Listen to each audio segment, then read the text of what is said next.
for your emotional safety and well-being. That sense of emotional well-being will come more and more from within yourself.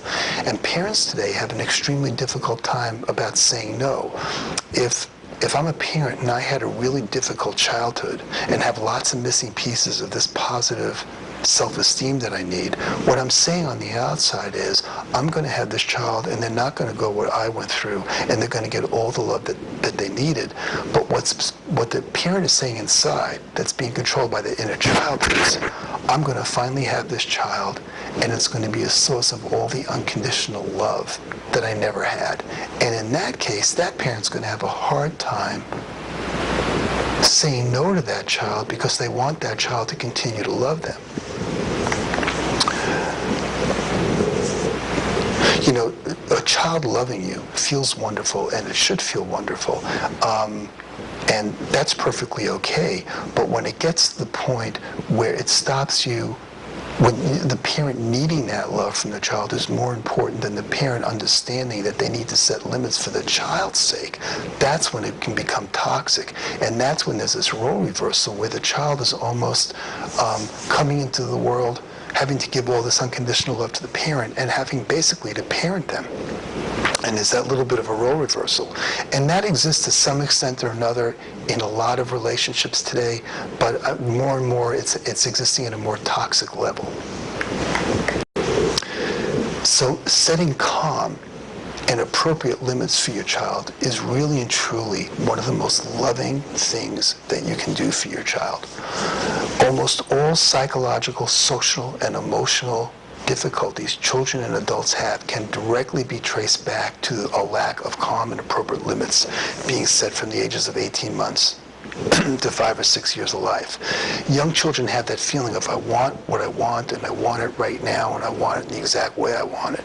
And if limits aren't set so that a child realizes and accepts the fact that it can't always have what it wants when they want it, then the child continues to live in chaos. And it can lead a child to always demanding that its needs be met immediately. And this in turn can be,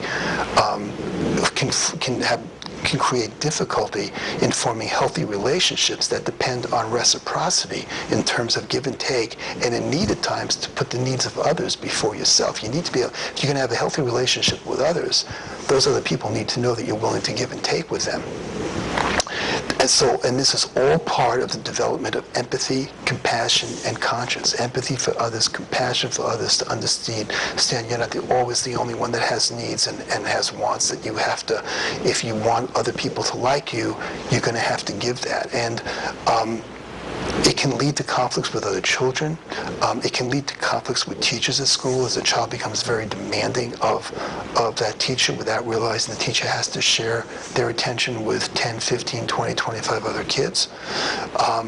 And which in turn can lead to a poor self-concept. If other people are not enjoying being with you and they're not liking you, we do a lot of mirroring. We see ourselves lots of times in the way other people see us. And so if other people aren't feeling good about us, that can lead to us not feeling good about ourselves.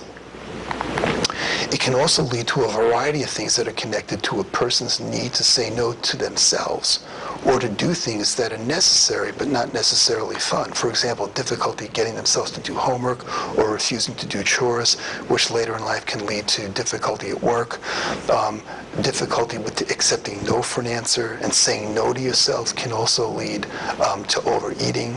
I'm going to eat because it feels good. I'm not going to think about what I'm going to look like if I keep eating like this. It can lead to not being able to say no to drugs and substance abuse, and it can lead to teenage pregnancy. It can lead to not being able to say no to anything that feels good, and certainly sex feels absolutely wonderful. And a quick aside here, I'll come back in a second to setting limits, to calm limits in a second, but first let's talk a little bit more about conscience formation. An inability to put others' needs first and to have compassion and empathy for them can be created in two ways. The first is the way I'm currently describing, where the child has attached to a parent or a significant adult caregiver, but has separation issues. This child has bonded and has developed important parts of a conscience. However, they may have difficulty demonstrating empathy and compassion for others because they haven't learned yet how to put aside their own needs for the needs of others. Okay, let's call these kids apples, and I'll explain why in a second. Now, there's another way that a child develops can develop without compassion and empathy for other, or an ability to put the needs of others first and before their own. And I don't have anything to draw on, but here I would normally talk about the cycle of need. There's a cycle of need that children have at the very beginning of life. The first one is the child has a need. Just think of it as a circle. Up here, the child has a need, okay? Over here, the child expresses the need, like it's hungry, so it cries. Over here, the child need is fulfilled, it gets fed. And then over here is trust and bonding. Because the child gets fed, it knows that its needs are met. And so it feels safe. It feels trust and bonding, and it feels safe enough again to express its need and go through that cycle again, to experience the need, express the need, have the need fulfilled, and bond more and trust more with others because your needs are being fulfilled. And it's also the beginning of reciprocity. If I'm kind to this other people, I'm going to get my needs met. And I have to worry about how they feel as well as I do if I want to get my needs met, which is all the beginning of empathy and compassion for others and caring about how other people feel. Now, one of the things that we found is that when there is significant trauma during the first few months of life and first couple of years of life during that cycle of need is when the child doesn't get to the point where their needs are met. Need, expression, needs are met. I trust and I bond with others. And if there's significant physical or sexual abuse in these cases and the needs aren't being met, then they never reach that place in terms of trust and bonding. And they never reach that understanding of reciprocity in terms of give and take. And all they're left with really is a sense of anger and rage about the extreme trauma that they've been left with. Those children never fully bond, okay? And they never really fully form conscience for me. These I'm talking about the more severe kids in terms of kids that have conscience formation issues. So with those kids, we can talk about those kids being onions. And what I mean between apples and onions is apples have bonded with a significant other. They got the basic building blocks of a conscience.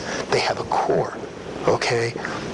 The other children that have this cycle of need interrupted haven't bonded and they don't have a core, so we refer to them sometimes as onions.